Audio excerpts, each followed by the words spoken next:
Picture the smartest person you've ever met. The classmate who finished the test in 10 minutes while you were still on question 3. The coworker who always seems 3 moves ahead in every conversation.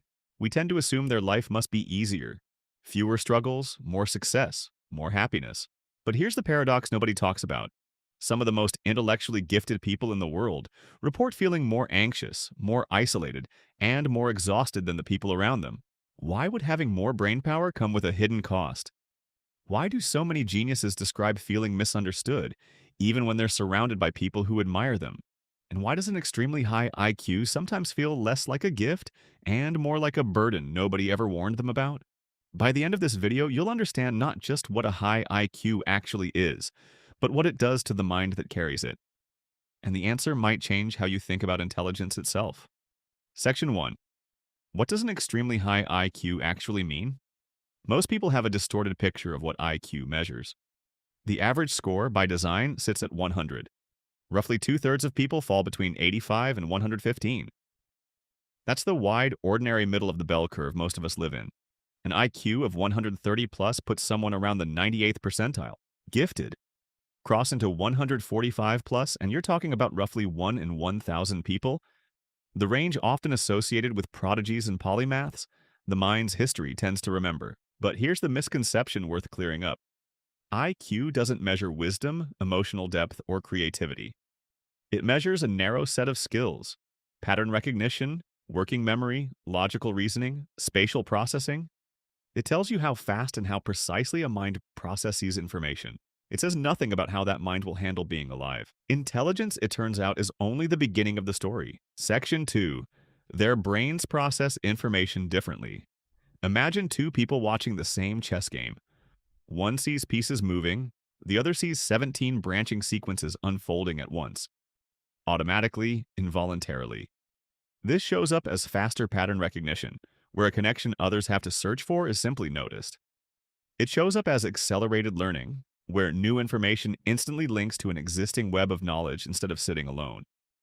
And it shows up in abstract thinking, reasoning about things that don't physically exist, from infinity to ethical dilemmas with no clean answer. Think of an average mind as a car cruising at highway speed. A very high IQ mind is a race car engine, idling at a higher RPM even at rest. It notices more, connects more, and never fully powers down. That sounds like an obvious advantage. It is.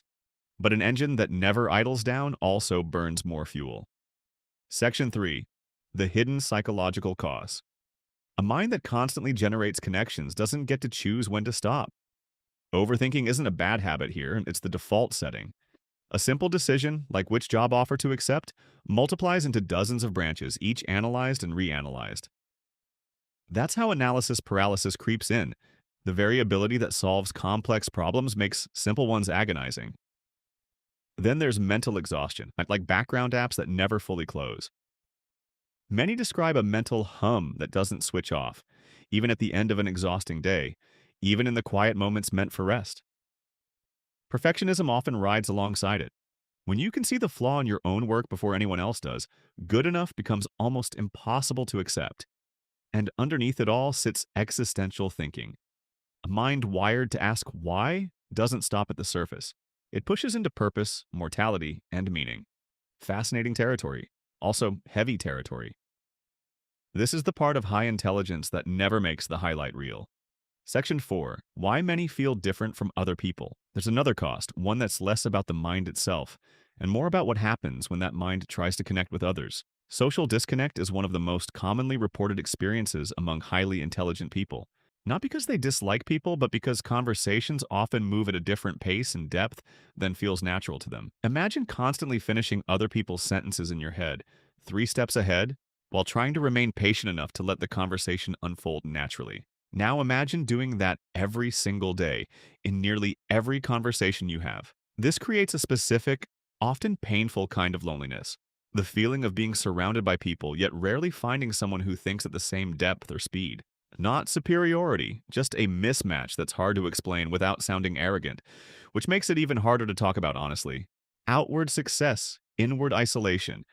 That's the paradox that keeps showing up again and again in the lives of highly intelligent people. Section 5. The surprising link between high IQ and anxiety. This constant mental activity has another consequence, a measurable link between high intelligence and anxiety. A highly capable mind is exceptionally good at simulation, running what-if scenarios to anticipate outcomes before they happen. That's an enormous evolutionary advantage. It's also, unfortunately, the exact same machinery behind anxious rumination.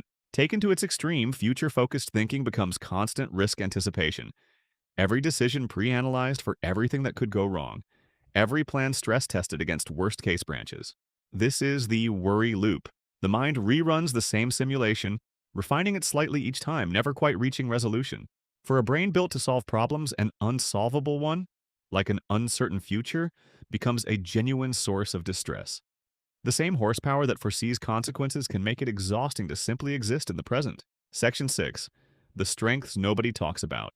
This isn't a story about intelligence being a curse. It's a story about trade-offs, and the strengths are just as real as the costs. Creativity flourishes in minds built for unusual connections. Some of history's biggest scientific and artistic breakthroughs came from people whose minds simply refused to accept the obvious answer.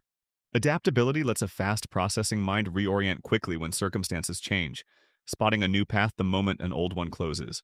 Curiosity, often dismissed as a personality quirk, is actually one of the strongest predictors of long-term achievement, and it fuels lifelong learning. A mind that never fully settles for what it already knows. These are exactly the traits behind history's most transformative ideas, inventions, theories, and works of art that trace back to minds that simply couldn't stop asking questions. Section 7. What truly determines success? So if raw intelligence comes with real costs and real strengths, what actually separates the high IQ individuals who thrive from those who struggle?